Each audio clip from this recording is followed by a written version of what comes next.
Hey, Sean, if you look at the missed tackle rate, it wasn't really egregious compared to what your average had been heading into this game.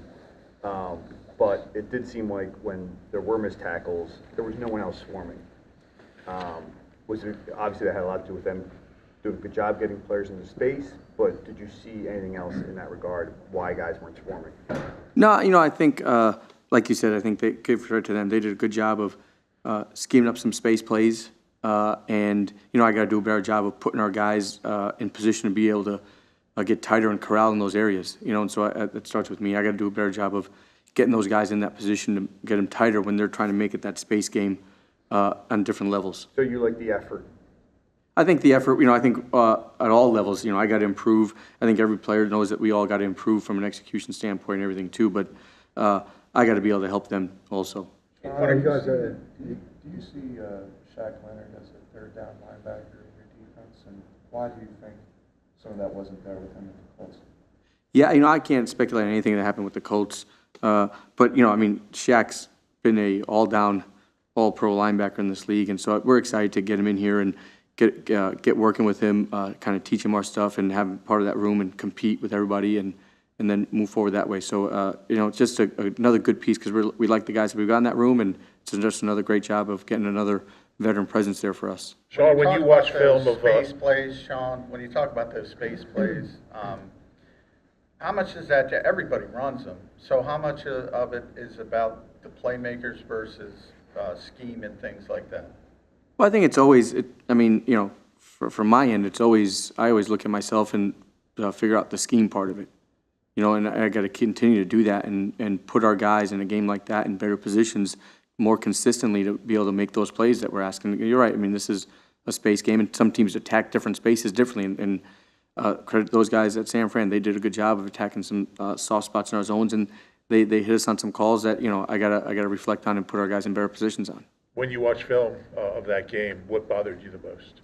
I would say there's a lot of things. For me, it's always like I told here, it was just I got to get to some calls differently and get to them a little bit quicker and get to them in better situations. That's what I got to be able to do, and that is what's going to help our guys execute in a cleaner format. And so I got to do a better job of that. And we started the game fast. We played really good in the first quarter, and then I didn't get to the things that we need to get to fast enough. Seemed like one of the advantages that you guys had going in was the defensive front against their offensive line, but didn't really seem to manifest, or maybe you saw it differently. But why? What's the why behind that, in your opinion? Yeah, again, it's the same thing. I got to get to our answers faster. I think we saw in the first quarter, we got some pressures and some quarterback hits on him early, and we did a great job there. And then I think we continue to try to get around him and do some things, but I got to be able to change that look and get guys in more advantageous positions more consistently. So when you talk about getting to the answers faster, what's that process like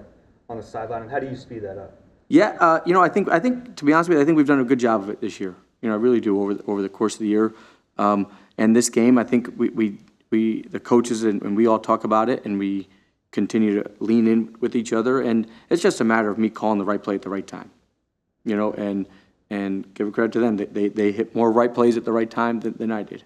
Did they change anything, like after that first quarter when you guys, get pressure on Purdy? Like, did they do anything differently, or was it just kind of like how the game was going?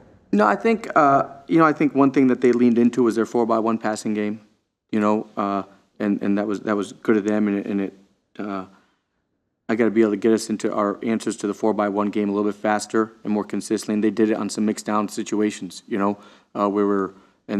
kind of played off of some of their run pass tips, and he did a good job of calling it that way.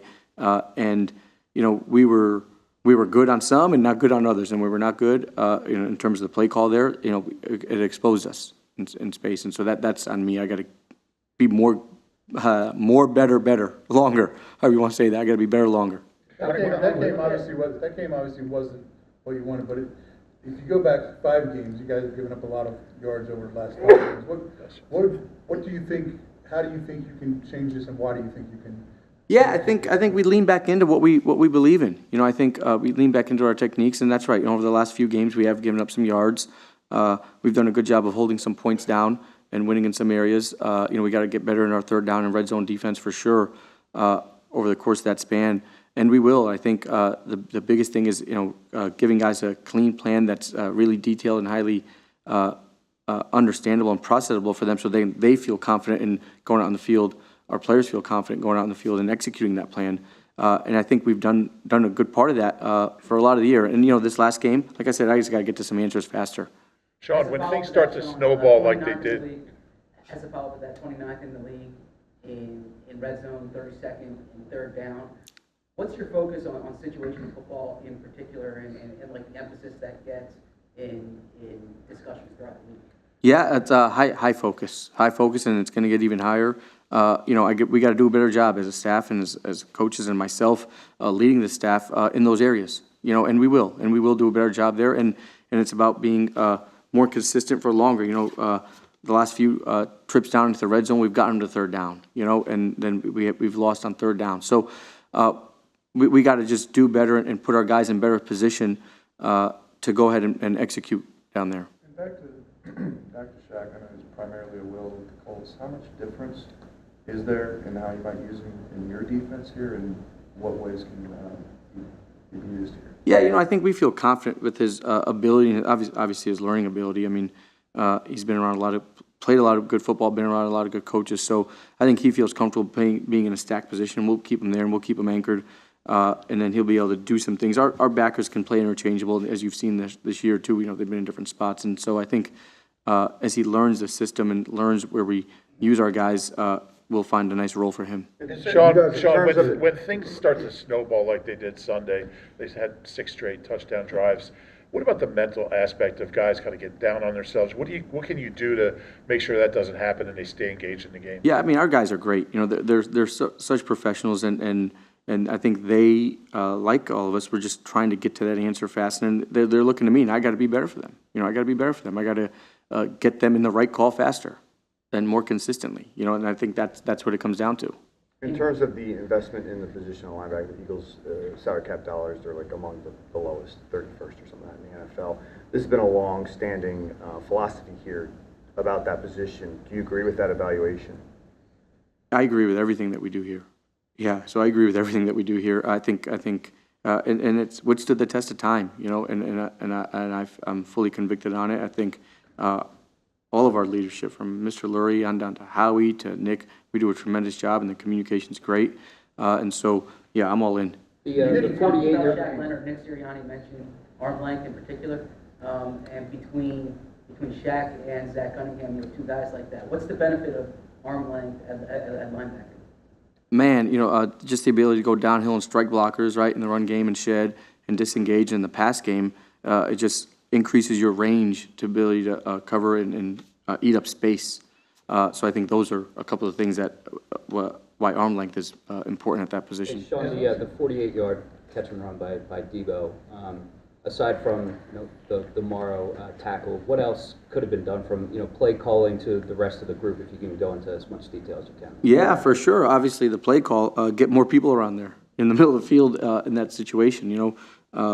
We tried to get him into a little pressure situation there, and it was they had a good call up, and they kind of high load Nick over there, and it's not his fault. He did the best he could in terms of that situation because he was getting high load on his.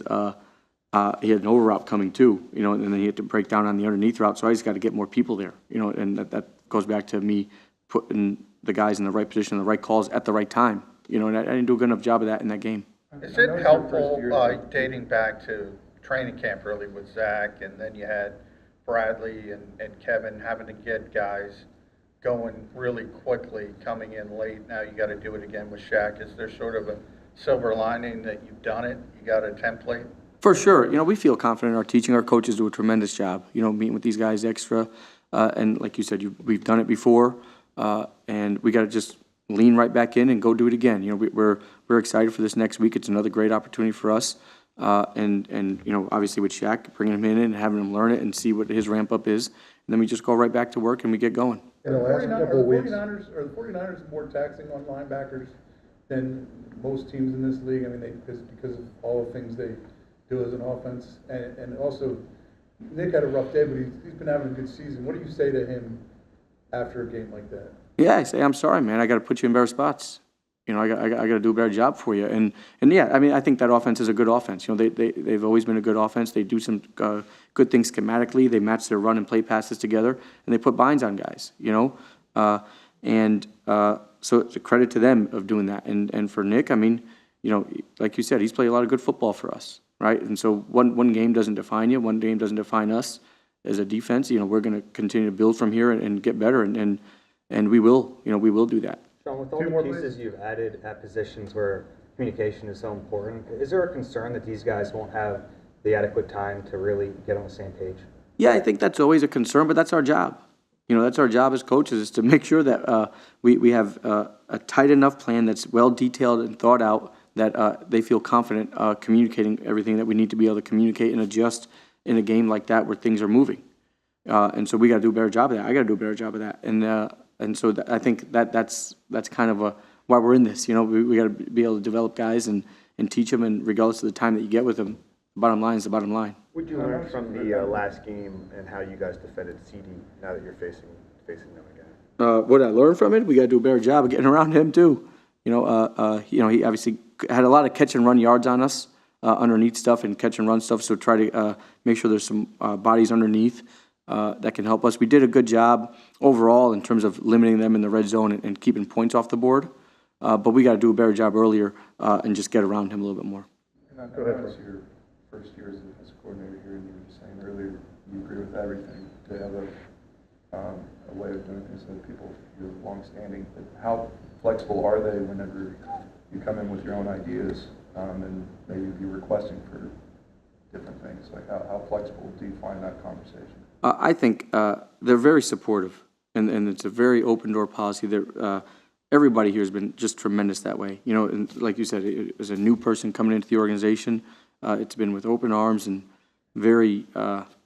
I can't ask for a better type of situation in that regard. You know, and they've been great. Good. Thanks.